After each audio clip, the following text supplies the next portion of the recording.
Bonjour à tous. Si vous investissez dans les crypto-monnaies depuis Israël, ce qui va suivre est absolument essentiel. On va voir ensemble comment la fiscalité israélienne, quand on la comprend bien, peut carrément transformer des pertes en crypto en véritables économies d'impôts.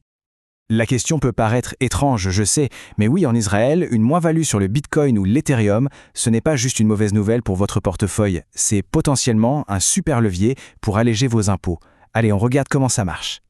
Pour commencer, parlons d'un risque que beaucoup d'investisseurs ignorent, ce que j'appelle la double peine fiscale. C'est un piège silencieux, mais qui peut coûter vraiment très cher. Qu'est-ce que c'est au juste, cette double peine ? Eh bien, la première peine, elle est évidente, c'est la perte financière directe quand on vend un actif moins cher qu'on ne l'a acheté. Ça fait mal. Mais la deuxième, elle est plus subtile. C'est de passer complètement à côté de l'opportunité légale d'utiliser cette perte pour réduire son impôt sur d'autres gains. En gros, on perd sur les deux tableaux. On voit le problème ? Pour que ce soit bien clair, rien de tel que des exemples. On va voir ensemble deux cas très concrets qui illustrent des erreurs hyper courantes. Prenons le cas de David. C'est un entrepreneur dans la tech, plutôt à l'aise avec les marchés financiers classiques, vous voyez le genre. Alors David, comme beaucoup, il a fait de belles plus-values en bourse. Super, il les a déclarées, tout bien comme il faut, mais en parallèle, il a subi une perte de 20 000 shekels sur ses cryptos.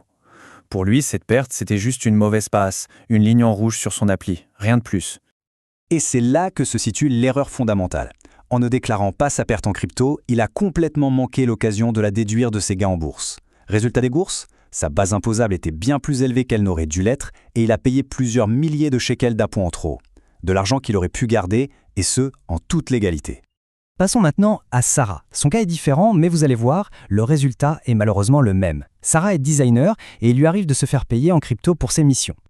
Et un jour, c'est le cauchemar. Elle découvre que son portefeuille numérique a été vidé par un hacker. Une perte totale, brutale. Dévastée, elle se dit que c'est une perte sèche, qu'il n'y a rien à faire. Sauf que Sarah ignorait un détail crucial de la loi fiscale israélienne. Un vol de crypto, sous certaines conditions bien sûr, peut être déclaré comme une perte en capital. Il faut pouvoir le prouver, notamment avec un dépôt de plainte. En l'ignorant, elle a subi la double peine de plein fouet. Elle a perdu ses cryptos et l'économie d'impôt qui aurait pu amortir un peu le choc. Alors comment ça fonctionne en chiffres ?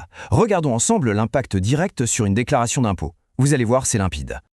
Allez, on compare. À gauche, c'est le scénario où l'on fait l'erreur. On ne déclare que le gain en bourse de 40 000 shekels. L'impôt, à 25%, s'élève à 10 000 shekels. Simple.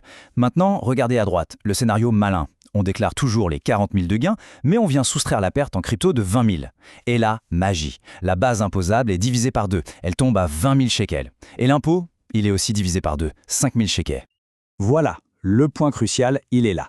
La différence est nette, 5 000 shekels d'économie. Ce n'est pas de l'optimisation fiscale compliquée, c'est juste l'application normale de la loi. Justement, parlons-en du cadre légal. Parce qu'il faut bien comprendre que cette déduction, ce n'est pas une fleur que le fisc nous fait, c'est un droit.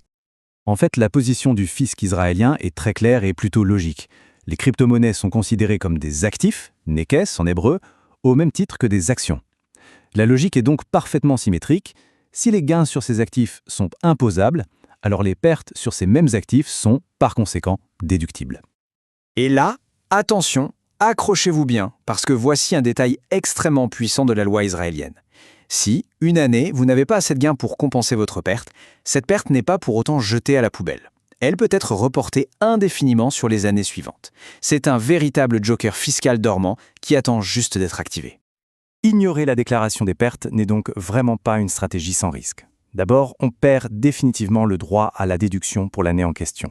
C'est fini. Ensuite, il faut savoir que le fisc israélien renforce sa surveillance des transactions crypto.